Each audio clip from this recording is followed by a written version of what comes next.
oportunidade que é dada a cada um, seja através dos louvores ministrados. E confesso aos irmãos que eu me lembrei de um texto e eu fiquei muito feliz. Queria até falar sobre ele, sobre mães ausentes, pais benevolentes e filhos intransigentes, porque cabe bem dentro de um culto da família. Mas Deus me fez lembrar de um texto que está dentro do livro dos Juízes, capítulo de número 6, e é esse que eu gostaria de fazer menção esta noite. Somente estarei fazendo menção de um versículo apenas. Glórias a Deus. E os irmãos poderão tomar os vossos assentos. Livro de Juízes, capítulo de número 6, versículo de número 12. E eu quero também ler o verso de número 13, que diz assim: Então o anjo do Senhor lhe apareceu e lhe disse: O Senhor é contigo, varão valoroso. Mas Gideão lhe respondeu: Ai, Senhor meu, se o Senhor é conosco, porque tudo isto nos sobreveio, e que é feito de todas as suas maravilhas que os nossos pais nos contaram, dizendo: Não nos fez o Senhor subir do Egito? Porém agora o Senhor nos desamparou e nos deu nas mãos dos midianitas. Podeis tomar vossos assentos. Aleluia! Glória, glória! Eu louvo a Deus porque Deus, Ele sempre tem uma palavra que cabe dentro do nosso coração. Haja visto que urge uma necessidade nos dias de hoje. E essas necessidades, ela tem também afetado muito a igreja. Que necessidade é essa? É de vermos lares, é de vermos famílias, é de vermos filhos na presença do Senhor. Eu gostei muito de ouvir aqui a experiência do nosso amado com seu pai. Eu não sou um filho diferente. Embora eu tenha 62 anos de idade, eu tive o privilégio de também passar uma experiência com meu pai. Meu pai, ele tinha sido secretário de igreja em Vitória do Espírito Santo, vindo para o estado do Rio de Janeiro, me trazendo com 2 anos de idade. Esse meu velho pai, ele teve o privilégio de servir o Senhor na Assembleia de Deus, Campo de Madureira, em Vilar dos Teles. E meu pai, durante muitos anos, o serviu. Só que houve um tempo na história de o meu pai, que devido a uma situação vivida dentro da igreja, o meu pai se desviou. Meu pai se desviando, a família toda, ela sofreu muito com isso. Mas eu louvo a Deus que Deus é aquele que age com misericórdia. E Deus aos poucos, Ele veio trazendo os filhos para a presença. E houve um belo dia que eu fui visitar o meu pai em sua casa. E o meu pai, ele havia pisado em um prego, pegando uma pipa para o meu sobrinho. E meu pai estava acamado por causa de ter pisado no prego. Diabético, com risco de perder o pé. Eu olhei para o meu pai deitado no sofá e os meus olhos se encheram de lágrimas, porque o meu pai, por ser secretário, ter sido secretário de uma igreja, o meu pai era muito conhecedor da Bíblia. E eu sabia que se eu falasse alguma coisa a respeito da palavra com o meu pai, ele sempre teria uma resposta para me dar. Então, quando eu olhei ele, eu disse assim: Pai, eu gostaria de fazer 2 perguntas ao Senhor. Meu pai olhou para mim, eu olhei para o meu pai e perguntei assim: Pai, Deus é fiel? Meu pai olhou para mim como se pensando, talvez Natanael queira me pegar em alguma situação. E meu pai disse assim: Deus sempre é fiel. Eu falei: glória a Deus, Pai. Se Deus é sempre fiel, nós temos sido fiéis a Ele. Porque eu não sei qual é a sua concepção de fidelidade. Meu Deus, aleluia. Eu não sei qual é a sua concepção de fidelidade. Porque muitas das vezes nós falamos que somos fiéis a Deus. Mas até numa situação como essa aqui que foi citada, quando é na hora de mexer o bolso, acaba-se a fidelidade. Acaba-se, termina-se a fidelidade. Então eu não sei qual é a sua concepção de fidelidade. Meu pai olhou para mim e eu disse assim: não precisa responder, pai. Saí. Fui lá para fora e no quintal da casa do meu pai eu chorei muito. Por que eu chorei muito? Porque o que eu mais desejava era ver o meu pai na presença de Deus. O que mais eu desejava era ver a minha família restaurada. Meu Deus, aleluia. O que mais eu desejava era ver o meu pai novamente caminhando para a casa do Senhor. O que mais eu desejava é ver o meu pai como instrumento de Deus que ele é. Saí da casa do meu pai, fui para minha casa. Quando chegou aproximadamente às 3 horas da tarde, eu recebo um telefonema da minha irmã chorando. E quando a gente recebe o telefonema de alguma pessoa da família chorando, nós pensamos logo no pior. Eu falei: meu pai deve ter passado mal, meu pai deve ter, no mínimo, ter me levado para o hospital. Eu falei: minha irmã, o que houve? O meu pai. A minha irmã só conseguia pronunciar: o meu pai, o meu pai. E eu falei assim: minha irmã, pelo amor de Deus, o que houve com o nosso pai? Ela disse: o meu pai acabou de aceitar a Jesus. Aleluia! Como é gostoso termos famílias restauradas.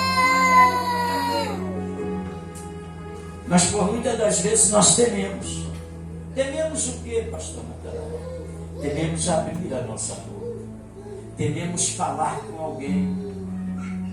E nesse temor, nós acabamos perdendo a oportunidade de trazer a pessoa o ideal de Deus para o seu coração. Meu Deus, aleluia.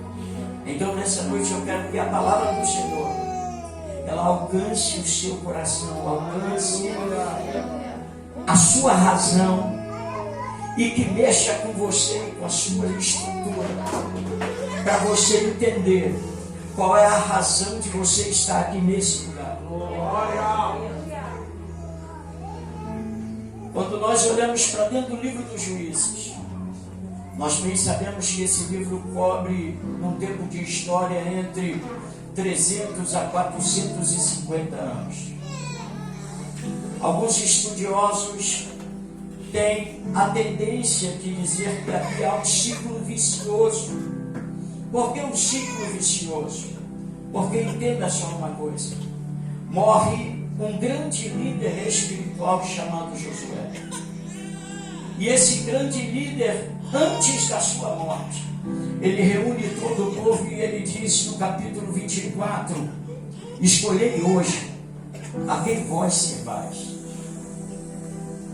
Josué está dizendo assim: olha, vamos tomar uma posição, porque essa é a primeira coisa que eu observo na vida daquele que quer reconstruir, naquele que quer restaurar. Ele tem que aprender a se posicionar. Porque quem quer mudança precisa adquirir, precisa estar. E Josué vai dizer: escolhei hoje a quem servais. Se os deuses dos vossos pais da além do Egito, porque eu e a minha família, nós tomamos um desejo para nós vamos servir ao Senhor. Aleluia! Josué sabia que a restauração da família estava na posição que ele estava tomando, que a restauração do povo estava na posição que ele estava tomando. Josué morre. Quando nós chegamos para dentro do livro de Juízes, nós vamos entender que o versículo de número 1 do capítulo de número 6 vai ser o versículo-chave de todo o livro. Por quê? Porque ele vai dizer que naqueles dias cada um fazia o que bem parecia aos seus olhos. Sabe por que temos famílias desestruturadas dentro da igreja? Porque hoje cada um faz o que bem parece aos seus olhos. Glória! Aleluia! Sabe por que temos casais separados dentro da igreja? Porque cada um faz o que bem parece aos seus olhos. Eu tenho 39 anos de casado. Vou fazer 40 agora no dia 18 de dezembro.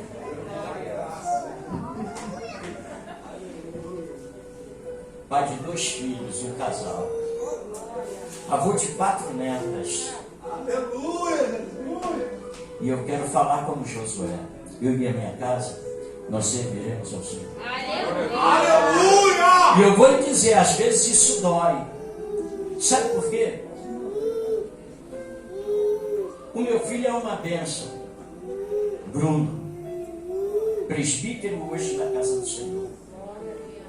Mas houve um tempo em que o Bruno era um abençoado.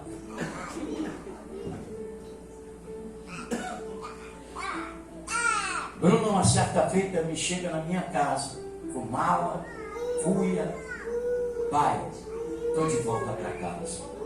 O senhor me aceita? Eu olhei para o meu filho e disse assim: a casa é sua. Você é meu filho.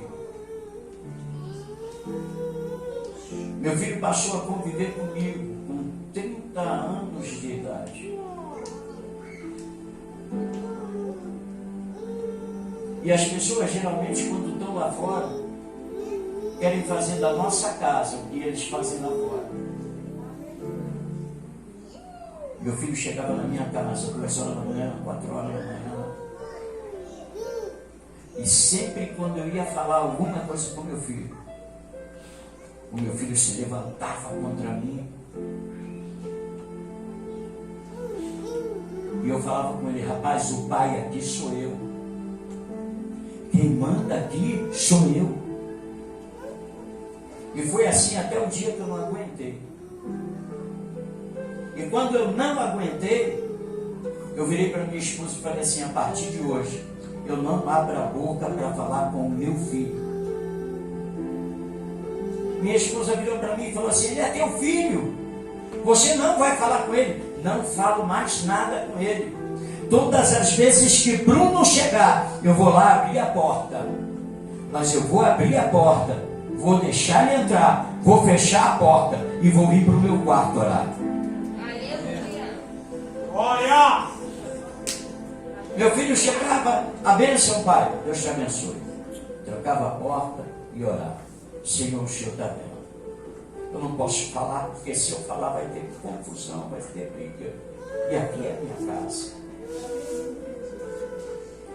Um belo dia, meu filho chegou para mim e disse assim: pai, o senhor está indo para a igreja? Eu falei: meu filho, seu pai vai para a igreja todos os dias. E quarta, sexta e domingo é os dias de culto à noite na igreja que seu pai congrega. Então eu estou indo quarta, sexta, domingo. Ele falou assim: pai, eu posso me acompanhar? Que pode. Aleluia! Meu filho me acompanhou no primeiro culto numa quarta-feira. Um belo dia, domingo, meu filho disse assim: pai, o senhor vai para a igreja hoje? É lógico, meu filho, hoje é domingo, é dia de adorar o Senhor, vamos embora.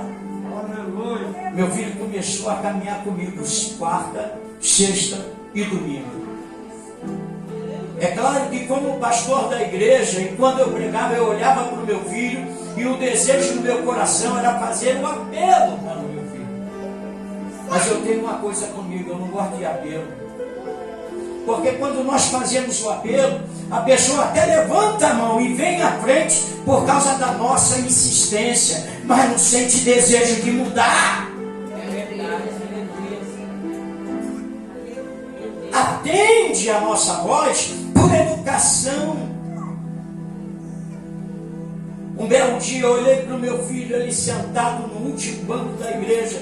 Eu disse: meu filho, na Assembleia de Deus nós fazemos um apelo para aquele que está afastado. Mas escute uma coisa. Seu pai vai lhe fazer uma pergunta: quer mudança? Quer transformação?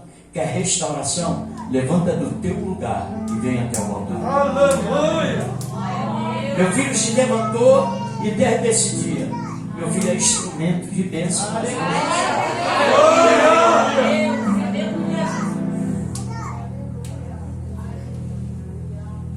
Mas você sabe por que isso aconteceu? O salmista no Salmo 46, no verso 1, ele vai dizer que Deus é. Ele não diz que Deus será. Ele não diz que Deus já foi um dia e não vai ser mais. Ele diz: Deus é o socorro bem presente na hora da tua angústia. Glória! Que angústia maior do que desejar a restauração e ela nunca acontecer? Ficar aguardando operar e parece que as coisas estão demorando. Não se preocupe, Deus é. Como se não bastasse, no verso 5, ele vai dizer: olha, Deus está no meio. No meio de quê, pastor? Ele está no meio de toda a situação adversa dentro da tua casa. É no meio da tempestade, é no meio que a onda se levanta. Deus está lá no meio. Aleluia! E não se preocupe, porque Ele sendo Deus e Ele estando no meio, alguma coisa vai acontecer. Aleluia! Pastor, eu sei que Deus é. Eu sei que Ele está no meio. Mas pastor, nada acontece. Opa, peraí. Sabe por que nada acontece?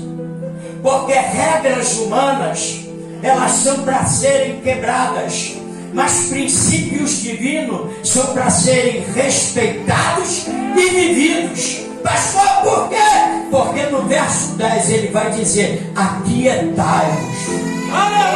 Doutrina do silêncio. Aquietai-vos e sabei que eu sou Deus. Deixa ele trabalhar. Deixa ele fazer. Para de querer brigar. Vou fugir até do texto que eu li. Não, vamos lá. Vamos lá. Para cada momento de derrota, para cada momento de opressão, Deus sempre tem o cuidado de levantar um profeta. Deus sempre tem o cuidado de levantar um juiz. Deus sempre tem o cuidado de levantar um com voz de atalaia para Ele poder nos direcionar.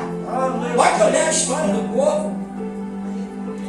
Vamos lembrar de Acabe e Jezabel, levando o povo a uma derrotada espiritual tremenda. Aí Deus levanta o profeta Elias para poder despertar o povo e para poder mostrar a Acabe e Jezabel que Deus está olhando tudo ao redor dele e Deus não vai ficar calado. Aleluia! E há momentos na nossa vida que até parece que nós somos como Elias. Oh Senhor, eu estou só, ninguém me acompanha ali nessa luta. Aí Deus vira para ele e fala assim: ó, rapaz, fica calmo. Ainda há 7.000 que não dobraram seus joelhos a Baal. Ainda tem 7.000 que buscam a minha presença. Ainda tem gente dentro da minha casa que gosta de invocar o meu nome. Ainda tem pessoas dentro da minha casa que querem ver diferença.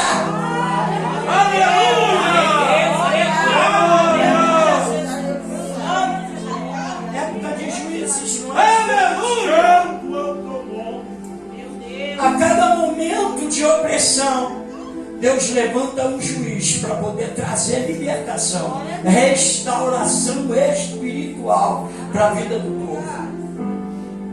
E deixa eu dizer uma coisa, porque talvez você se considere estar nessa situação.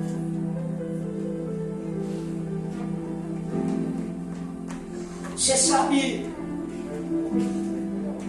aquela síndrome que de vez em quando as pessoas têm? A síndrome, por exemplo, da galinha da Angola. Tem crente que vive essa síndrome a vida toda. Tô fraco, tô fraco, tô fraco, tô fraco, tô fraco, tô fraco. Ei, irmão! A palavra do Senhor diz assim, diz o fraco, eu sou forte. Para com essa síndrome. Como é isso? A síndrome de Maria Gabriela. Eu nasci assim, eu vivi assim, e eu vou morrer assim. Ei, para com isso. Eu posso ter nascido assim, pecador, vivendo num monturo, num monte de lixo, mas eu continuo pecador se eu quiser. Eu vivo num monturo de lixo se eu quiser. Por quê, pastor? Por quê? Porque Deus está falando assim contigo. Levanta-te, te põe de pé, porque hoje eu quero falar com você. Eu quero te dar direção.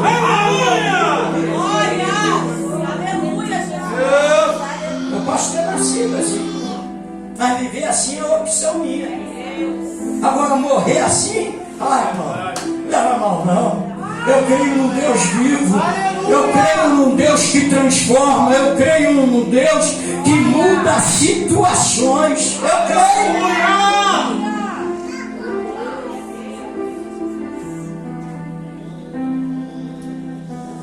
Existem algumas frases no nosso meio que eu não concordo muito com elas. Por exemplo, nós falamos de vez em quando assim, Deus não chama, capacita, mas capacita hoje? Chama. Eu não concordo que Deus não chama, capacitar. Por que eu não concordo? Porque quando eu olho para a Bíblia Sagrada, eu vejo um homem que era considerado como um homem que era muito forte no seu falar, Moisés. Mas ele era versado em toda a ciência egípcia. Moisés venceu 3 guerras para o faraó contra a Etiópia. Imagina você, um homem desse, não era capacitado? Comandando o exército de faraó para lutar contra outra nação e ainda estratégia de guerra para poder vencer e trazer vitória. Por que não falar de Isaías? Maior estadista que esse mundo já conheceu e maior poeta, Isaías, capacitado. Ah, pastor, isso aí só está dentro do Novo Testamento, a gente está na graça. Amém, vamos lá. Eu olho para Paulo e vejo que Paulo era o maior jurista que este mundo já teve. Até os dias de hoje, não se tem nenhum jurista, não se tem alguém que conheça tanto a lei como o apóstolo Paulo conhecia. Aleluia. Por que não falar de doutor Lucas, médico, capacitado? Mas é lógico que aí eu também tenho que citar, sabe quem? Pedrão, João, Tiago, Aleluia. de pescadores, que a Bíblia considera como sendo indouto e iletrado. Iletrado aqui não era porque eles não tinham conhecimento, era porque eles não tinham conhecimento da lei, como o apóstolo Paulo tinha. Iletrados. Mas quem chamou? Foi Deus. Sabe por que Deus chama tanto capaz quanto incapaz? Porque não é a faculdade, não é a minha ignorância, que vai me fazer tornar instrumento melhor para Deus. O que me faz melhor é Deus, e não aquilo que eu possuo ou deixo de possuir.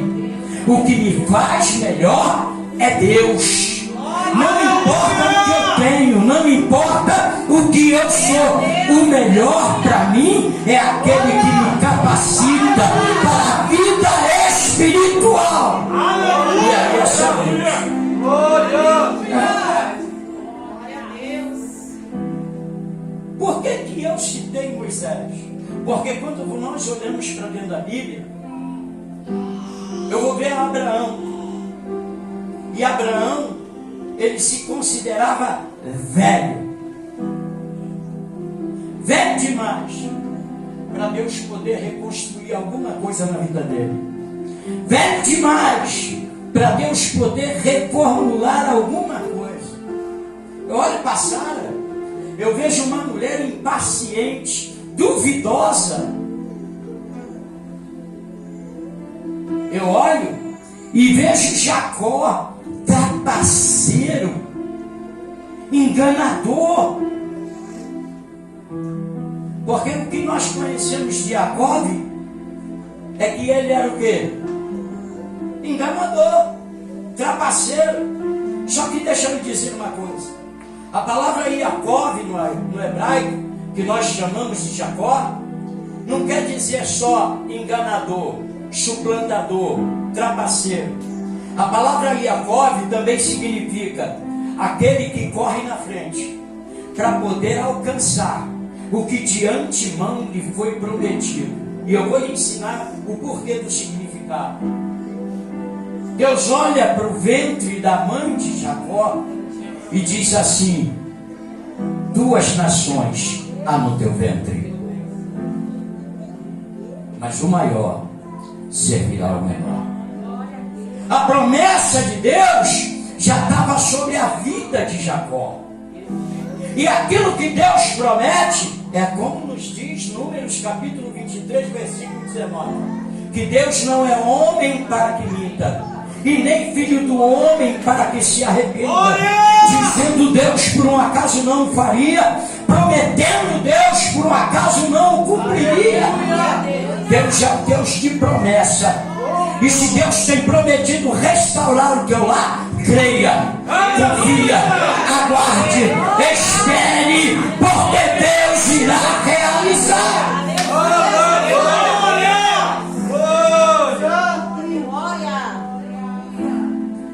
Eu olho para dentro da vida de Davi e eu vejo que Davi, ele mesmo sendo um homem considerado o homem segundo o coração de Deus, Davi era infiel. Como, pastor, que é isso? Era infiel, cometeu adultério, amava mais as mulheres do que a Deus. E por ele amar mais as mulheres do que a Deus, teve uma família desgraçada. Verdade. Olha, porque só temos a ideia de um Davi segundo o coração de Deus. Mas ele era segundo o coração de Deus, porque a cada momento da sua vida em que ele errava, ele não batia no peito dizendo: eu sou o rei de Israel. Não, ele lançava o seu rosto no pó, com o coração contrito, com o espírito quebrantado ao Senhor. Então Davi me ensina. Davi diz assim: Natanael, você vai errar muitas vezes, você vai errar diversas vezes, mas Natanael, jamais deixe de dobrar os seus joelhos, de colocar a sua cara no pó e dizer: Senhor, eu me arrependo.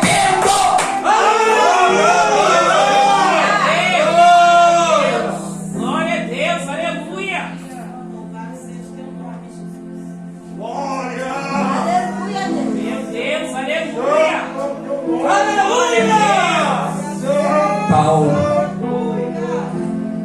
um assassino,